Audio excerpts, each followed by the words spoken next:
akola bo wa bato mo achichede sa na akola se woni pani so nya asam a se wasam desin den kra pani no obedi for ye mbu asam no embu pani da eye Reverend Abranomah beni nam social media so de asofo ni mu bi bisa asam no ye no kra won fi esha e wonyame adwuma nim se ne atie bia won fin esoso sen wo Abranomah ebe kaseti ye asofo ni bi asofo nti se Ogyaba Ajaguraja jese eye Adom kyie eye papa Adom kyie no de odina komachi ekofa ye sa Abranomah ekotuma eye nsempi na emi se eye Abranomah wanya pani bi ata na chi akere ne se ne efficiency e wo so oba no be pasa asofo yi eche esanse ye se akwara bo wa wo mo achichire Abranomah atwe camera be si na ni so nanim aka kire ya asofo kaseti omunyina se wo sere ma omunhwe na omumfa ne bone nche na wonim nia woje yentie Abranomah kasa na ne munsem ne pa chewa owo maga na asofo ma sebe wakaseti omno emra abusuafo Reverend Abranomah ene medin na mejina ha no ma enye bibi mone bia na emom eye apolôgy ana me rendi to me papa nom asofo a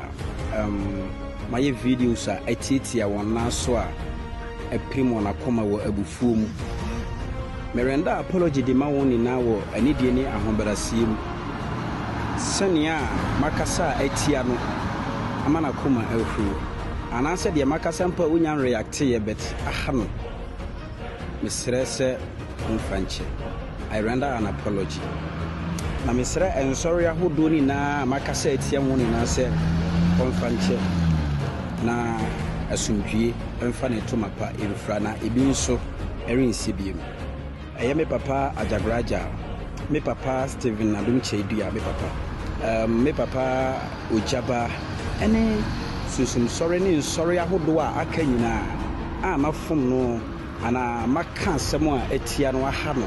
so bi amfanche Reverend Abranomah ana make say ai misre obi anchen se obi anya bi amanka na